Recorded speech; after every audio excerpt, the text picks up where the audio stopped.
Hello guys teaching education में आप सभी का स्वागत है। गाइस उम्मीद करता हूँ आप सभी अच्छे होंगे। गाइस आज हम बात करने जा रहे हैं डीएलएड सेकंड सेमेस्टर के पेपर 6 हिंदी के अतिलघुत्तरीय प्रश्नों में जो दोस्तों दो तीन बार रिपीट हुए हैं और महत्वपूर्ण प्रश्न हैं, उनकी बात करने जा रहे हैं। दोस्तों जैसे कि आप सभी पहला क्वेश्चन देख पा रहे होंगे कि प्रत्यय किसे कहते हैं। तो दोस्तों उपसर्ग प्रत्यय तो मैंने कई बार बताया, फिर भी दोस्तों आपके उसमें ये कई साल में प्रत्यय उपसर्ग पूछा गया है। उपसर्ग बताइए, प्रत्यय बताइए। और दोस्तों ये अन्य कॉम्पिटिटिव एग्जाम में भी आता है कि उपसर्ग क्या होता है, प्रत्यय क्या होता है।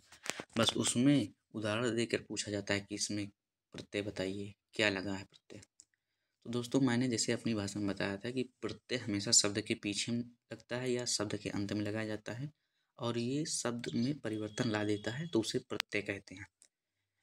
जैसे कि दोस्तों प्रत्यय वे शब्दांश हैं जो किसी शब्द के अंत में लगाए जाते हैं और उपसर्ग की भांति एक नवीन अर्थ प्रकट करते हैं। वही बात है दोस्तों कि भाई शब्द के पीछे लगाए जाएंगे और एक नवीन मतलब नया अर्थ परिवर्तन कर देते हैं, तो उसे प्रत्यय कहते हैं। जैसे दोस्तों लौकिक है, लौकिक में प्रत्यय क्या है भाई, इक। फिर मित्रता है, मित्रता में प्रत्यय क्या है, ता। मिठाई है, मिठाई में प्रत्यय क्या है, बड़ी ई। घनिष्ठता है, घनिष्ठता में क्या है प्रत्यय, ता। उम्मीद करता हूँ आप सभी समझ पाए होंगे दोस्तों। और प्रत्यय कितने प्रकार के होते हैं, तो प्रत्यय दो प्रकार के होते हैं। एक होता है कृदंत या कृत प्रत्यय और दूसरा होता है तद्धित प्रत्यय। जैसे दोस्तों जैसे लिखावट होता है आठ है, आपनत्व है, तो है, तो ये सब प्रत्यय हैं दोस्तों। फिर दोस्तों अगला क्वेश्चन है कि काल के प्रकार बताइए, मतलब काल कितने प्रकार के होते हैं। अब यहाँ पर आप ध्यान दीजिए दोस्तों, अब ये देखिए आप खुद साक्षात यही क्वेश्चन कितनी बार आया है। भाई ये क्वेश्चन आया 2017 में, फिर ये क्वेश्चन आया 2020 में, फिर आया ये क्वेश्चन 2021 में, और दोस्तों आगे भी आएगा। इसकी या ना आए इसका कुछ कंफर्म नहीं, मतलब आने के चांसेस ज़्यादा हैं दोस्तों, क्योंकि भाई लगातार ये मतलब 2-3 बार आ चुका है। तो और सिंपल है दोस्तों, काल कितने प्रकार का होता है, तो काल 3 प्रकार का होता है। एक होता है वर्तमान काल, दूसरा होता है भूत काल, तीसरा होता है भविष्य काल। वर्तमान काल किसे कहते हैं, जैसे दोस्तों प्रेजेंट टाइम में जैसे कोई कार्य कर रहे हैं, जैसे किसी से पूछा गया वह क्या कर रहा है, तो वह खाना खा रहा है, तो ये वर्तमान काल में है। भूत काल क्या होता है, कार्य कर दिया जाता है, जैसे वह कल स्कूल गया था, ये भूत काल है दोस्तों। और भविष्य काल क्या है, वह कल स्कूल जाएगा, ये भविष्य काल। फिर अगला क्वेश्चन दोस्तों, अनुकरण वाचन किसे कहते हैं। ये भी दोस्तों इम्पोर्टेंट है कि भाई अनुकरण वाचन किसे कहते हैं। अनुकरण का मतलब होता है दोस्तों नकल करना, और वाचन का मतलब होता है बोलना। वाचन का मतलब होता है दोस्तों बोलना,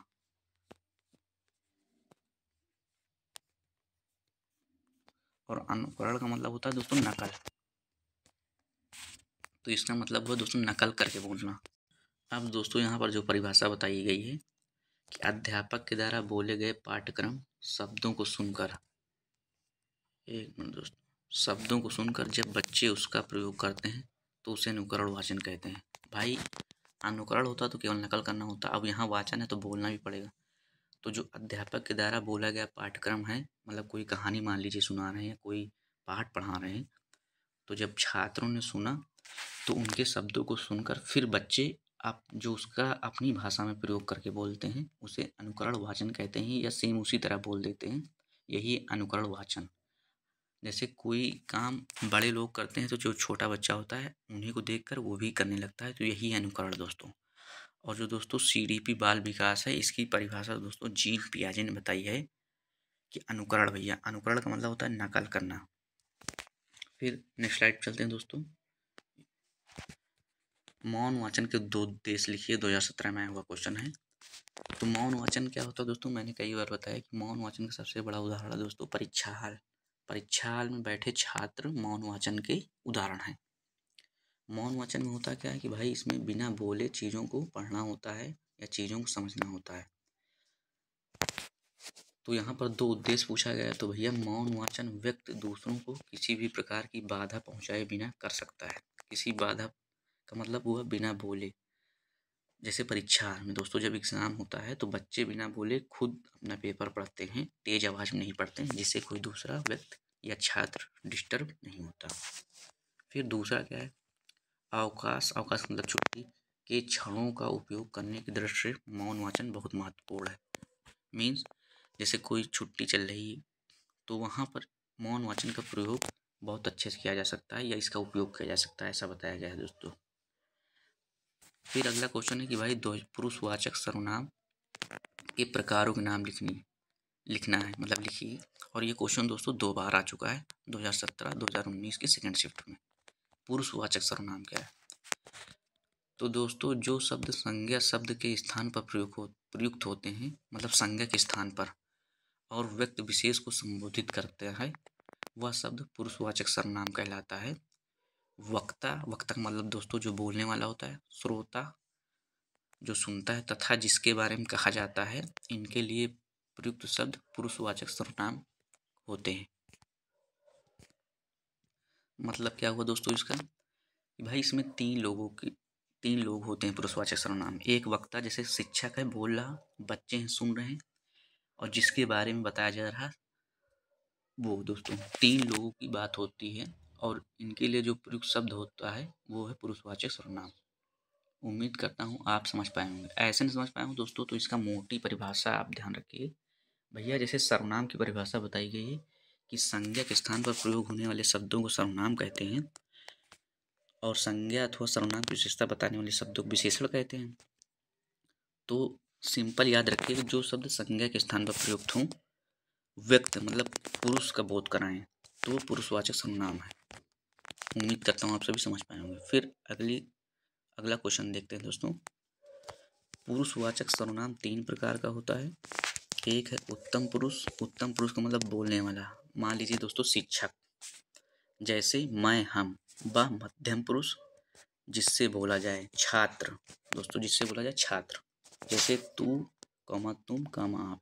स अन्य पुरुष, जिसके विषय में बोला जाए। मान लीजिए कोई कहानी है, कोई चीज़ बताई जा रही, तो जिसको मान कर बताया जा रहा है वो दोस्तों, जैसे वह, वे, उसने, उन्होंने आदि। दोस्तों इसका भी उदाहरण आप ध्यान रखिए, जैसे शिक्षक, छात्र और जिसके बारे में बोला जाए। भैया ये है पुरुषवाचक सर्वनाम। इसमें एक वक्ता होंगे बोलने वाला, दूसरा श्रोता होगा सुनने वाला, और जिसके बारे में बोला जाएगा तीसरा 3 लोग। तो ये है पुरुषवाचक सर्वनाम। उम्मीद करता हूँ आप सभी समझ पाए होंगे। फिर दोस्तों आदि उपसर्ग लगाकर 4 शब्द बनाइए। ये दोस्तों उपसर्ग प्रत्यय आपके उसमें कूट कर भरा हुआ है भैया, उपसर्ग प्रत्यय। हालांकि कंपटीशन में भी आता है दोस्तों, सी टेट है, यूपी टेट है, और रीट है, जैसे और भी एग्जाम है दोस्तों, आता है इसमें उपसर्ग प्रत्यय।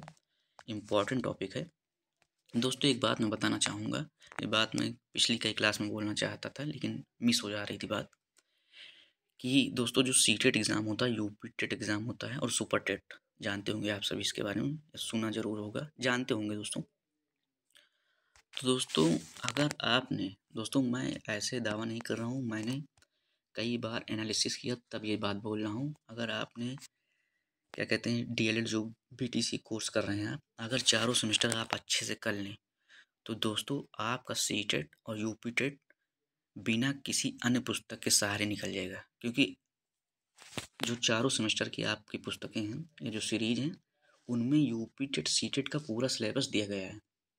पूरा सिलेबस मतलब अगर आप इसको सही से पढ़ लें तो आपका यूपी टेट निकल जाएगा, सी टेट निकल जाएगा, और दोस्तों सुपर टेट में भी काफ़ी मदद करेगा। क्योंकि सोशल साइंस वगैरह, क्योंकि सुपर टेट में दोस्तों सारे सब्जेक्ट आते हैं, तो चारों सेमेस्टर का अगर मिला के देखा जाए तो सारे सब्जेक्ट हो जाते हैं घूम फिरा के। अब भाई आदि उपसर्ग से बनने वाले 4 शब्द, तो दोस्तों ये भी एक इम्पोर्टेंट बात थी जो कि ज़रूरी थी, क्योंकि भाई आप लोग डीएलएड कर रहे हैं तो सी टेट यूपी टेट ज़रूरी है। और दोस्तों मैंने भी बीएड एमएड कर रखा है, बीएड किया है मैंने, एमएड किया है दोस्तों।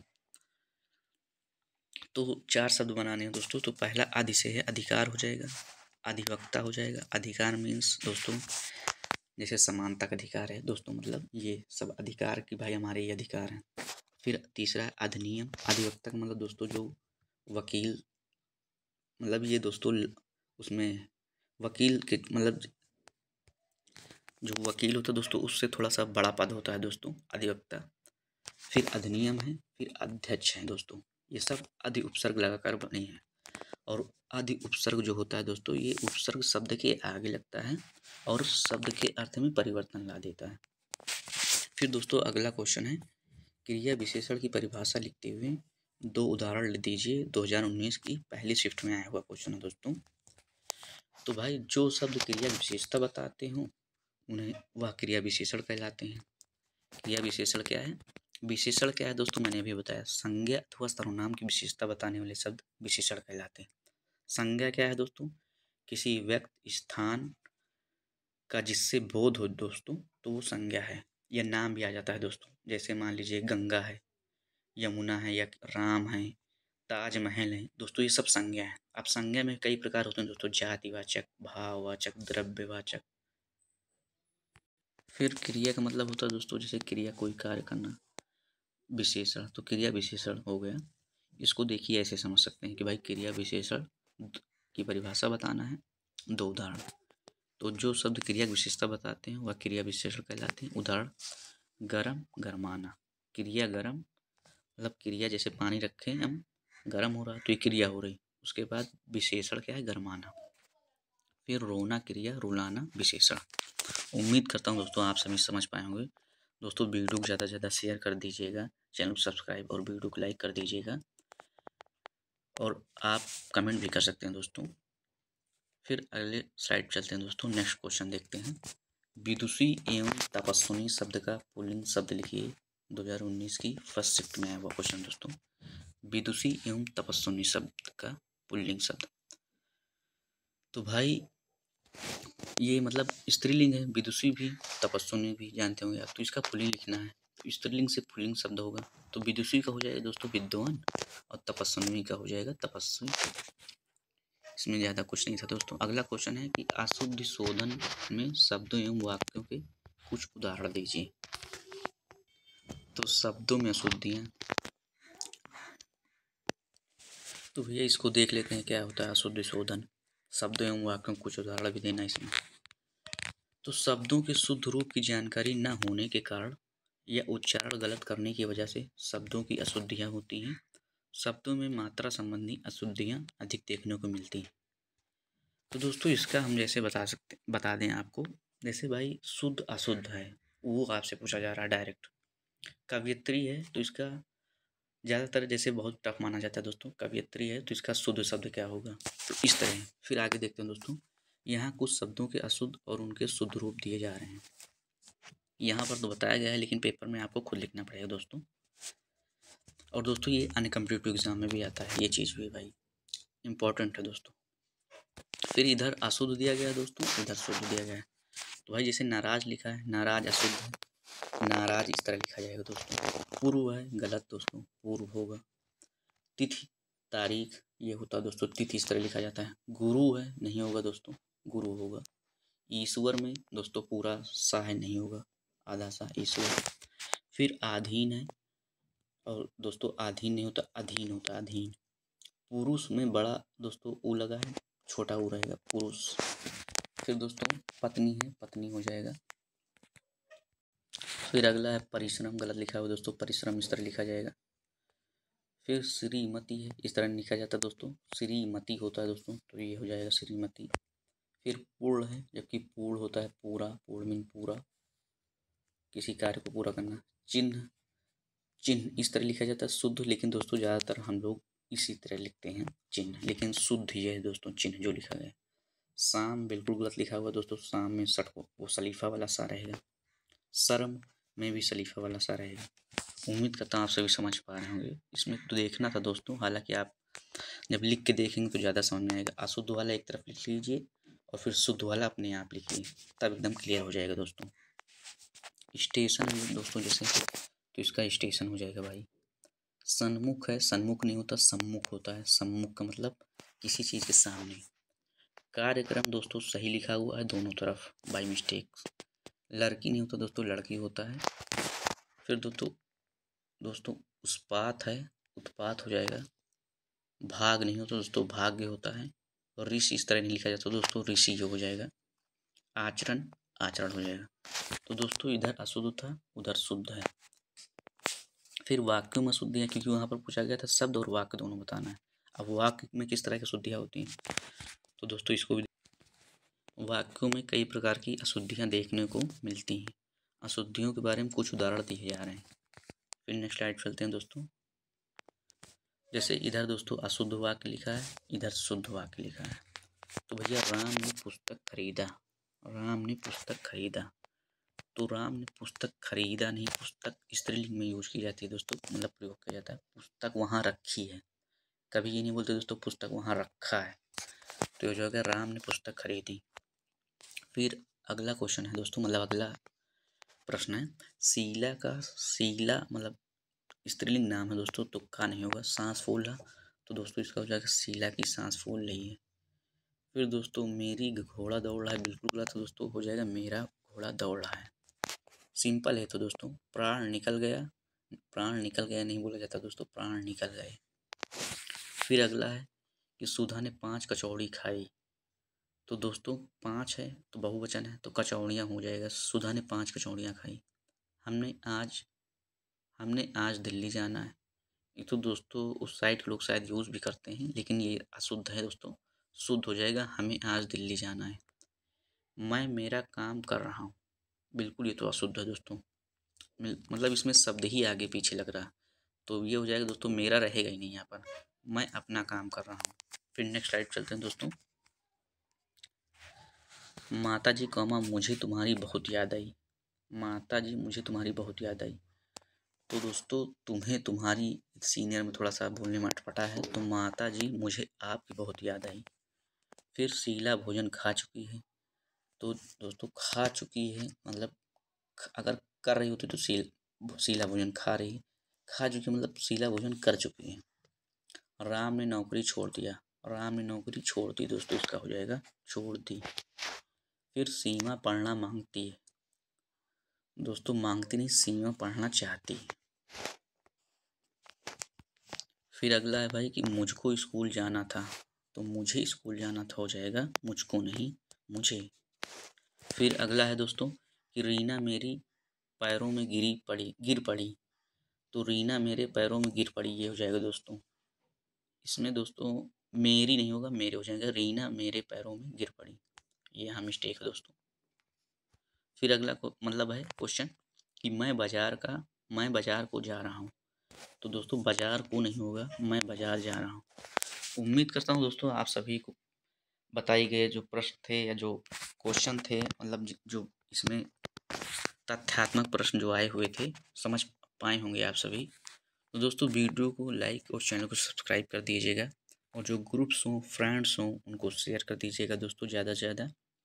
दोस्तों ये इतनी आसानी से पॉसिबल नहीं होता दोस्तों। अभी मैं आपको, जैसे मैंने आपकी साइंस में क्लास ली थी दोस्तों, दांत के प्रकार बताए थे, तो इसमें मैंने पूरा टाइप करके अलग से बताया, तो उसमें टाइम लगता है दोस्तों। तो आप मतलब शेयर कर सकते हैं, लाइक कर सकते हैं, ये उम्मीद करता हूँ मैं आप सभी से दोस्तों। और दोस्तों आगे जो आपके उसमें समास बार बार पूछा जा रहा है, इसको भी मैंने दोस्तों टाइप कर रखा है, किसी दिन अच्छे से बाकायदा मैं पूरे जो 6 प्रकार समास हैं उनको बता दूंगा, या 2 क्लास ले लूँगा उसमें, तो आपका क्लियर हो जाएगा। थैंक यू दोस्तों, आप सभी अपना ख्याल रखिएगा, शेयर कर दीजिएगा ज़्यादा से ज़्यादा दोस्तों। Thank you.